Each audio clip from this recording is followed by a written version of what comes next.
Agenda انتہائی مذہقہ خیز اور خود ان کے سیکورٹی میکنزم پر ایک سوالیہ نشان ہے۔ حال ہی میں ہندوستان کی فوج نے نیلم ویلی کے سامنے کرن سیکٹر میں دراندازی کے نام پر ایک اور فیک انکاؤنٹر کیا اور اس میں ایک معصوم کشمیری کو شہید کر دیا اور اس کا بھی الزام پاکستان پر لگا دیا۔ اس پرٹیکولر انسیڈنٹ میں جس شبیر نامی مبینہ دہشت گرد کی یونیفارم میں تصاویر ہندوستانی میڈیا چلاتا رہا ہے، وہ نہ صرف زندہ ہے بلکہ اس وقت بھی آزاد کشمیر کے علاقے شاردا میں اپنے گھر میں موجود ہے۔ اس سے پہلے بھی ہندوستان لائن آف کنٹرول کے ارد گرد بسنے والے کئی ایسے بے گناہ لوگوں کو شہید کر چکا ہے۔ حقیقت یہ ہے کہ ہندوستان کشمیر کی انڈیجنس فریڈم سٹرگل کو ہمیشہ ایکسٹرنلائز کرنے کی کوششوں میں سرگرم رہا ہے، لیکن اب نہ صرف ہندوستان بلکہ خاص طور پر مقبوضہ کشمیر کی مستند سیاسی قیادت اور دنیا بھر سے آوازیں اٹھ رہی ہیں کہ بھارتی فوج دہشت گردی کے نام پر بے گناہ معصوم کشمیریوں کو نشانہ بنا رہی ہے اور ان کی آزادی کی کمپلیٹلی لیجٹمیٹ اور انڈیجنس فریڈم سٹرگل کو ناجائز طور پر مسخ کرنے کے در پہ ہے۔ سچ یہ ہے کہ کشمیر میں انسانی تاریخ کا بدترین محاصرہ اگست 2019 سے جاری ہے۔ ایک عالمی جریدے کی اکتوبر کی رپورٹ میں لکھا ہے کہ کس طرح ہندوستان کی اگست 2019 کے غیر قانونی اقدام نے ایک خراب صورتحال کو بدترین انسانی المیے میں بدل دیا ہے۔ اس حوالے سے 17 سے 19 دسمبر کو سرائیوو میں منعقد ہونے والے رسل ٹرائیبیونل آن کشمیر کی فائنڈنگز چشم کشا ہیں۔ اس ٹرائیبیونل میں 15 بین الاقوامی ججز اور ان کے علاوہ کئی بین الاقوامی ماہرین نے شرکت کی۔ اس ٹرائیبیونل نے 4 ایریاز کو فوکس کیا، جس میں genocide, decolonization, settler colonialism اور کشمیریوں کے خلاف جنگی جرائم شامل ہیں۔ اس ٹرائیبیونل کے شرکاء نے ہیومن رائٹس واچ اور ایمنسٹی انٹرنیشنل کی رپورٹس جو کہ ہندوستان کی انسانی حقوق کی خلاف ورزیوں کے متعلق تھیں، ان کا خاص طور پر ذکر کیا کہ کس طرح 7 دہائیوں میں ہندوستان کی کشمیریوں کے خلاف فوجی، سیاسی، معاشی، سماجی اور ثقافتی جنگ جاری ہے اور کس طرح وہ جنیوا کنونشن اور عالمی قوانین کی خلاف ورزی کر رہے ہیں۔ اس حوالے سے آج کی تاریخ بہت اہم ہے۔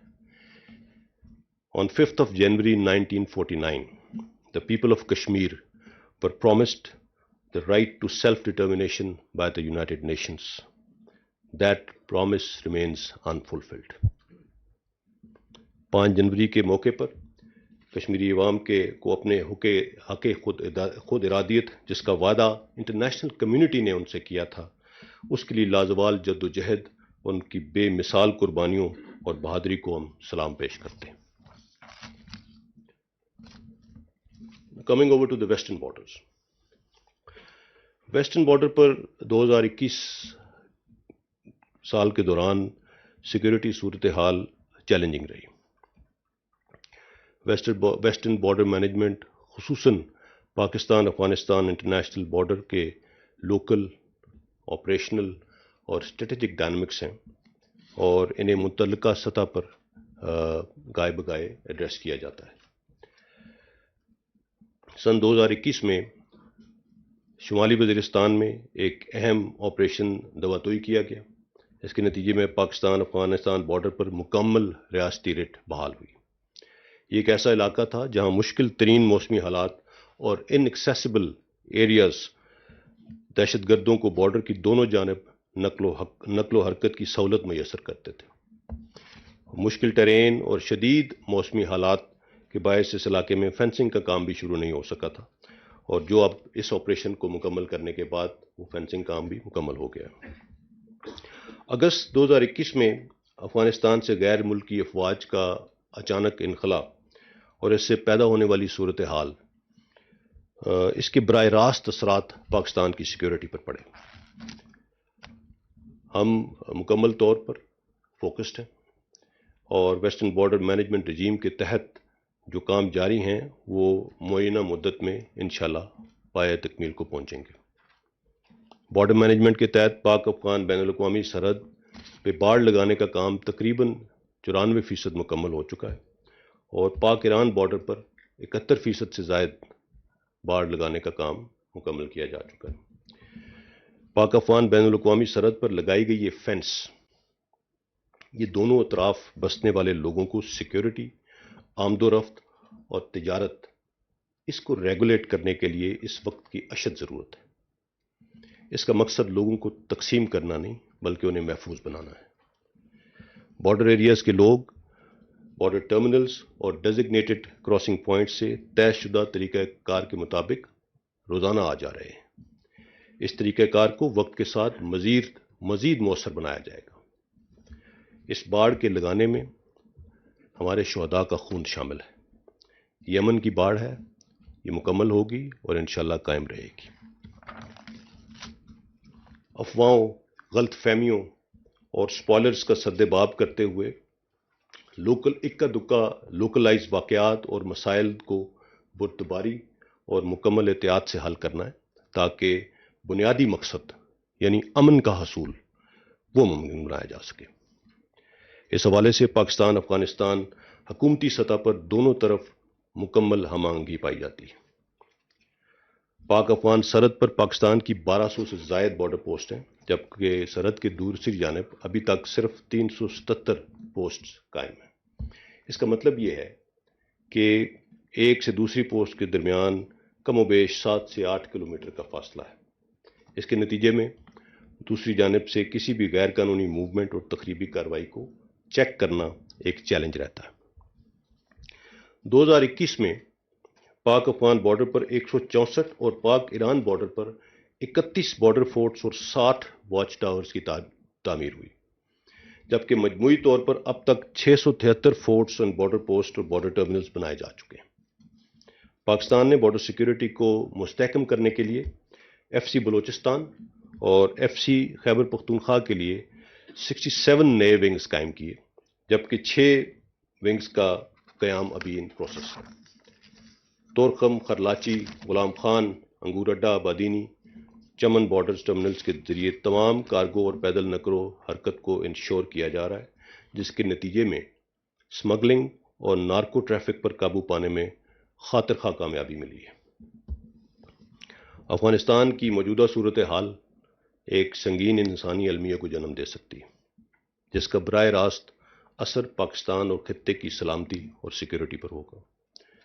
آرمی چیف نے بھی اس حوالے سے مختلف فورمز اور انٹرنیشنل ڈیلیگیشنز کے ساتھ ملاقاتوں میں اس امر کی واضح نشاندہی کی ہے۔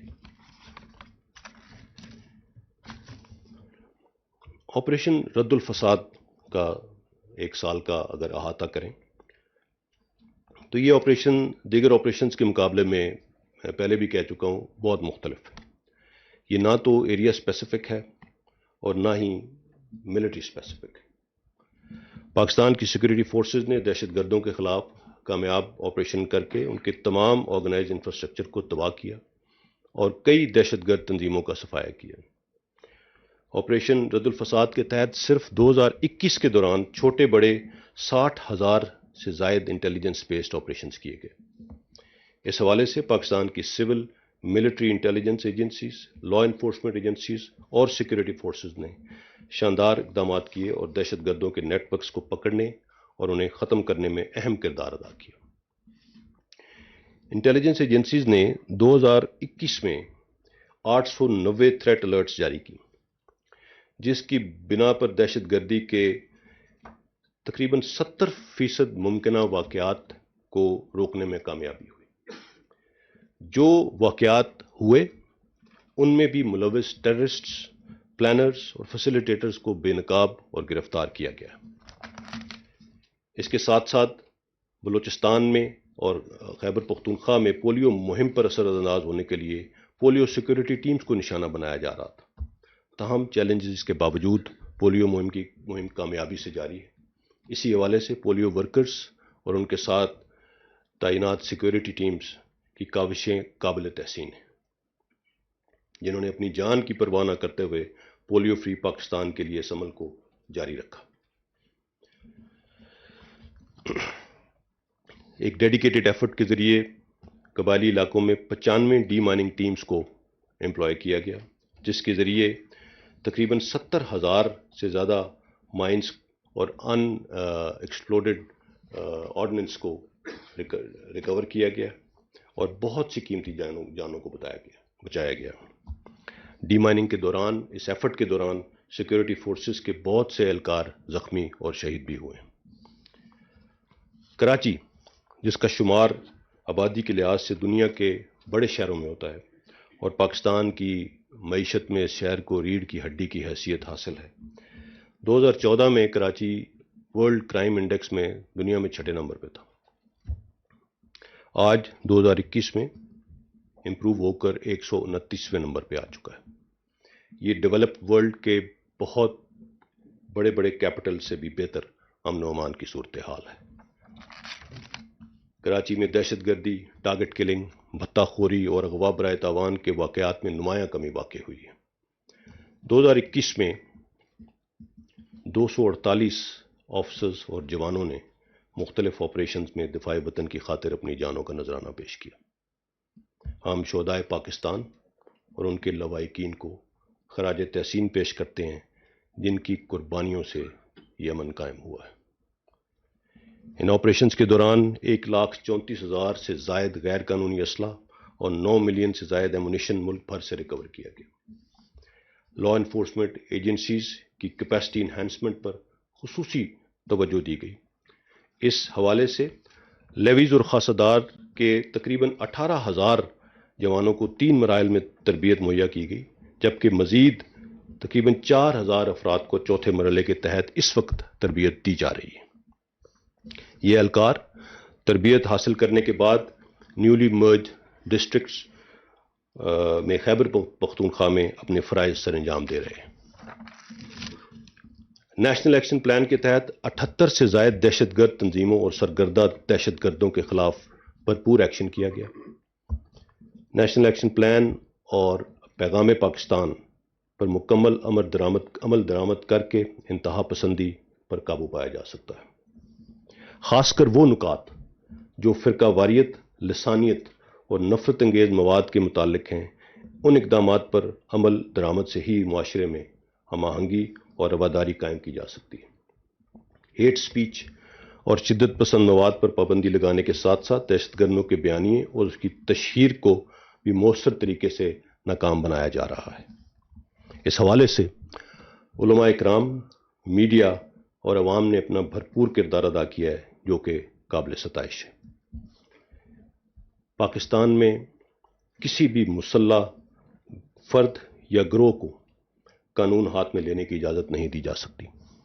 قانون کی بالادستی اور پاسداری سے ہی معاشرے ترقی کرتے ہیں۔ طاقت کا استعمال صرف ریاست کا استحقاق ہے اور اس حوالے سے کسی کو بھی کوئی رعایت نہیں دی جائے گی۔ خطے کے بدلتے سیکیورٹی میٹرکس کی مناسبت سے ضرورت اس امر کی ہے کہ پاکستان کی مسلح افواج ملک کی جغرافیائی سرحدوں کا دفاع اور داخلی سلامتی کو یقینی بنانے کے لیے اپنی صلاحیتوں اور استعداد کو ایمرجنگ چیلنجز سے ہم آہنگ رکھیں۔ اس ضمن میں دفاعی پیداوار میں خود انحصاری کے لیے بیشتر اقدامات کیے گئے۔ مسلح افواج سے منسلک دفاعی پیداوار کے ادارے، heavy industries, Taxila, Pakistan ordnance factories, Pakistan aeronautical complex, NRTC وغیرہ، انہوں نے اس مد میں خاطر خواہ کامیاب پروجیکٹس کیے جن سے نہ صرف قومی زر مبادلہ کی بچت ہوئی بلکہ دفاعی ساز و سامان کی ایکسپورٹ سے زر مبادلہ کے ذخائر میں بھی اضافہ ہوا۔ ان تمام چیزوں کا سیکیورٹی ڈویڈنڈ کیا ہے؟ اس مد میں اگر میں سوشو اکنامک اپلفٹ کے جو پروجیکٹس دور افتادہ علاقوں میں ہو رہے ہیں اس کا ذکر کروں تو جن علاقوں میں آپریشنز کیے گئے الحمدللہ وہاں پہ نارملسی لوٹ رہی ہے۔ وہاں لوگوں کی فلاح و بہبود کے لیے مختلف اقدامات کیے جا رہے ہیں حکومت کی طرف سے، جس میں سیکورٹی فورسز بھی اپنے طور پہ جہاں پہ ہیلپ ہو سکتی ہے کر رہی ہیں، اور ان تمام ترقی کے منصوبوں پر مختلف جگہوں پہ سیکورٹی پرووائڈ کی جا رہی ہے۔ خیبر پختونخوا کے قبائلی اضلاع میں 31 بلین کی لاگت سے زائد کے 831 ترقیاتی منصوبے شروع کیے گئے جن سے مقامی افراد کو فائدہ ہو رہا ہے۔ سیکورٹی اور سٹیبلٹی کے باعث 2021 میں 550 سے زائد ایسے منصوبے پایہ تکمیل تک پہنچے ان علاقوں میں۔ ان میں مارکیٹس ہیں، تعلیمی اداروں کا قیام ہے، ہسپتال ہیں، کمیونیکیشن انفراسٹرکچر کمپلیشن کے منصوبے شامل ہیں۔ بلوچستان میں ملک دشمن عناصر کی سی پیک اور دیگر ترقیاتی منصوبوں کو سبوتاژ کرنے کی تمام مضمون کوششیں ناکام ہو رہی ہیں۔ سی پیک اور دیگر منصوبوں کی سیکیورٹی کو پاک افواج بیش بہا قربانیاں دے کر یقینی بنا رہی ہیں۔ حال ہی میں آپ نے جو ڈیفنس کورسپونڈنٹس کی ٹیم تھی کروٹ ہائیڈرو پاور پروجیکٹ کا دورہ کیا، جو کہ 93% مکمل ہو چکا ہے، اور ادھر بھی سی پیک سیکیورٹی کے تحت مسلح افواج اپنی سیکیورٹی پرووائڈ کر رہی ہیں۔ ان تمام چیلنجز کے باوجود الحمدللہ کسی بھی ترقیاتی منصوبے کی پروگرس میں خلل نہیں آنے دیا گیا۔ اس ضمن میں ملک کے طول و عرض میں جاری اور کئی پروجیکٹس پر بھی پیش رفت کے حوالے سے آپ کو میڈیا کو وہاں پہ ہم جلدی وزٹس کروائیں گے، تاکہ آپ خود دیکھ سکیں کہ یہ پروجیکٹس کس طرح سے اپنی فروشن کی طرف آ رہے ہیں۔ اس کے علاوہ بلوچستان میں وفاقی حکومت کے ویژن بلوچستان کے تحت جو 199 ڈیولپمنٹل پروجیکٹس جن کی لاگت تقریباً 601 بلین ہے، ان کا آغاز بھی ہو چکا ہے۔ ان میں ہیلتھ، ایجوکیشن، ایگریکلچر، ٹرانسپورٹ کے بڑے اور اہم منصوبے شامل ہیں۔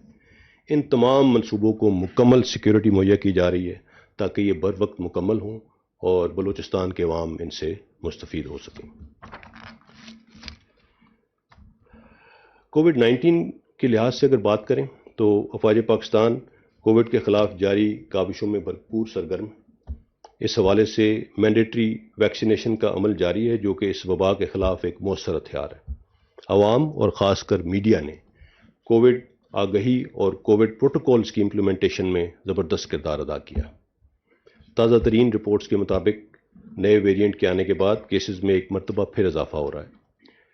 NCOC نے اس حوالے سے ہدایات جاری کی ہیں۔ حفاظتی تدابیر پر عمل سے ہی کووڈ جیسے موذی مرض سے بچا جا سکتا ہے۔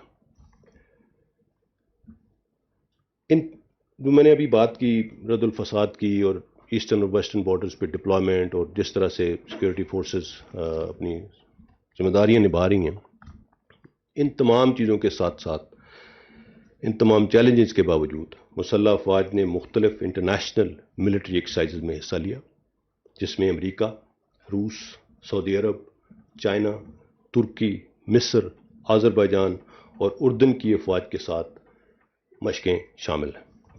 اس کے ساتھ ساتھ پاکستان میں انٹرنیشنل پیسز مقابلوں کا انعقاد ہوا، جس میں 107 انٹرنیشنل کھلاڑیوں نے شرکت کی۔ یہ ملٹری کمپٹیشنز تھے۔ اس کے علاوہ ورلڈ ملٹری شوٹنگ چیمپئن شپ کا انعقاد بھی ہوا پاکستان میں، جس میں 41 انٹرنیشنل کھلاڑیوں نے حصہ لیا۔ روس میں ہونے والی ورلڈ ملٹری باکسنگ چیمپئن شپ میں بھی پاکستان آرمی کے ایک باکسر سپاہی بلال ضیاء نے کانسی کا تمغہ حاصل کیا۔ یہاں میں ایک اور امپورٹنٹ ایسپیکٹ کا ذکر کرنا چاہوں گا۔ کچھ عرصے سے پاکستان کے مختلف اداروں کے خلاف ایک منظم مہم چلائی جا رہی ہے، جس کا بنیادی مقصد حکومت، عوام، اداروں اور افواج پاکستان کے درمیان خلیج پیدا کرنا ہے اور اداروں پر عوام کے اعتماد کو ٹھیس پہنچانا۔ ہم ایسی تمام سرگرمیوں کے حوالے سے نہ صرف آگاہ ہیں بلکہ ان کے مختلف لنکیجز سے بھی واقف ہیں۔ پاکستان میں اور پاکستان سے باہر بیٹھے وہ لوگ جو ہاف ٹروتھس، فیک نیوز اور من گھڑت جھوٹے پروپیگنڈے سے اداروں اور شخصیات کو نشانہ بنا کر پاکستان کو نقصان پہنچانے کی کوششوں میں ہمتاً مصروف ہیں، یہ لوگ پہلے بھی ناکام ہوئے تھے اور آئندہ بھی ناکام ہوں گے انشاءاللہ۔ افواج پاکستان کی طاقت عوام ہے اور اس رشتے میں درار ڈالنے کی تمام کوششیں انشاءاللہ ناکام ہوں گی۔ آخر میں یہ کہنا چاہوں گا کہ سن 2022 پاکستان کی آزادی کے 75 سالہ تقریبات کا سال بھی ہے۔ ان گزرے سالوں میں پاکستان کو کئی آزمائشوں سے گزرنا پڑا ہے، لیکن الحمدللہ مناص القوم ہم نے ان تمام چیلنجز کا بھرپور مقابلہ کیا ہے۔ ہمیں آج اپنے اسلاف کی قربانیوں کی تجدید کرتے ہوئے پاکستان کو ایک خوشحال، پرامن اور محفوظ ملک بنانے کے لیے اپنا انفرادی اور اجتماعی کردار ادا کرنا ہے۔ Thank you very much. Pakistan زندہ باد۔